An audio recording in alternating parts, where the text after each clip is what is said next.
भारतीय टुडे 21 से मैं आरपी पंडित आपके साथ हूं। मैं इस समय जो भारतीय जनता पार्टी ने अपने 67 उम्मीदवारों की लिस्ट जारी की थी, उसमें सोहना सीट से एक बहुत ही मिलनसार और कर्मठ ऐसे व्यक्ति को, जो कि तेजपाल तंवर जी हैं, पहले भी विधायक रह चुके हैं, यह अपनी पहचान को लेकर किसी भी वर्ग, धर्म, जाति, व्यक्ति विशेष में किसी मोड़ पर भी मोहताज नहीं है। अब तंवर साहब को दोबारा से टिकट मिला, तो सोहना में आप सोहना को किस नज़र से देखते हो और सोहना से आपको क्या उम्मीद है? और हरियाणा प्रदेश में भारतीय जनता पार्टी ने जिस तरह से टिकट का वितरण किया, तंवर साहब, आपको क्या लगता है? शर्मा जी, बहुत बढ़िया। मेरी जनता ने ही तो मुझे भेजा है, क्योंकि नीचे से जो सर्वे गई और ऊपर तक गई, तो सबसे पहले तो मैं अपने बड़े नेतृत्व का आभार प्रकट करता हूं कि उन्होंने मुझे टिकट दी और पुराने चेहरे पर विश्वास किया। लेकिन जनता ने भी यहाँ से सारा जो है ना जी, पूरे मेरी 3 सर्वे हुई, 3 में नंबर 1 पे तेजपाल तंवर का नाम था जी। और उसका फायदा मैं तो ये समझता हूँ मेरी जनता ने मुझे टिकट दे दिया। और जनता से मेरा बहुत पुराना, मैं तो 91 में पहला चुनाव लड़ा था, तब से लेके आज तक मैं बीच में ही रहा हूँ। लोगों के दुख में सुख में मैं विधायक भी रह लिया, तब भी मैं ऐसा ही था जब विधायक था, तो आज भी ऐसा ही। मैंने कभी किसी के साथ कोई ये बड़े छोटे की बात नहीं करी। 36 बिरादरी में मैं बैठता हूँ, सभी लोगों के साथ मेरा स्नेह है।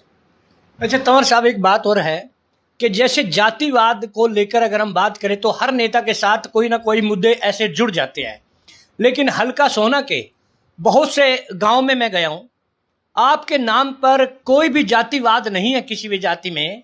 तो ऐसा क्या जादू है आपके काम में जो कि लोग आपको किसी जातिवाद में नहीं फंसाते?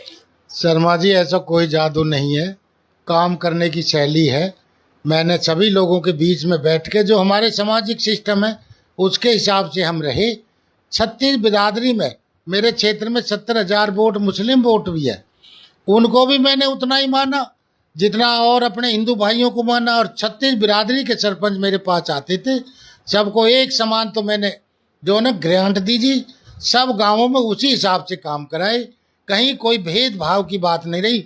वही तो कारण है आज सब लोग जो मेरे को पसंद करते हैं। ठीक है। तो सर, अभी कांग्रेस पार्टी की टिकट अनाउंस नहीं हुई और आपके नाम से फिलहाल सोहना की जनता बहुत ही उत्साहित है। अगर आपको तीसरी बार, जैसे आप चुनाव लड़ रहे हैं बीजेपी के टिकट पे और पहले भी आप विधायक रहे हैं, अभी अगर आपको जीत मिलती है, सबसे पहला सोहना में आप क्या मानते हैं कि ये मैं काम करूंगा जो सोहना की जनता बहुत दिन से वेट कर रही है?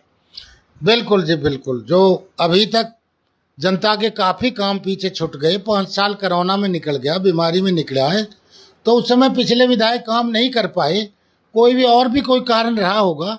लेकिन उसके बावजूद भी मैं ये कहता हूँ कि जो हमारे काम पीछे जो हमने काम किए थे, 3,000 करोड़ रुपया के हमने 14 से 19 में काम किए थे, उनमें से कुछ काम अधूरे रह रहे हैं, मैं उनको भी पूरा करूँगा और गांव-गांव में जाऊँगा।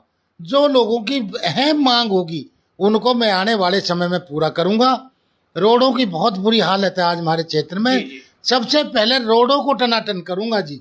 जो हमने पहले बनाए थे बिल्कुल टीकाबंदी लगा कर रोड बहुत बढ़िया हम बनाएंगे जी। जी। अच्छा, सड़क परिवहन के साथ जैसे युवा वर्ग है, एक रोजगार की तरफ भी देख रहा है, तो उसमें भी एक सिफारिश करने की जरूरत है तंवर साहब? बिल्कुल जी, उसमें भी सिफारिश करेंगे और युवाओं को भी हम अपने साथ जोड़ करके इसमें ले आएंगे और पूरे हल्का के लिए हम काम करेंगे, आत्मा से, मन से और दिल से। तो देखिए दर्शकों, मेरे साथ पूर्व विधायक तेजपाल तंवर जी ने अपनी बात रखी और कहा कि हल्का सोहना में, क्योंकि वास्तव में मैं भी सोहना में गांव-गांव घूमा हूँ, सोहना की जो हम ग्रामीण क्षेत्र की बात करें, वहाँ सड़कों का जिस तरह से बुरा हाल है, उसको वाकई में एक अच्छा करने की जरूरत है। लेकिन विधायक जी ने कहा कि मैं हल्का सोहना की सड़कों को टनाटन करूंगा और युवाओं को, जो युवाओं की भागीदारी अब इनके साथ आने वाली है, उनकी सिफारिशों में भी अग्रणीय रहेंगे। इसी तरह हम पूरे चुनाव में तंवर साहब से पुनः बात करते रहेंगे। जय हिंद, जय भारत।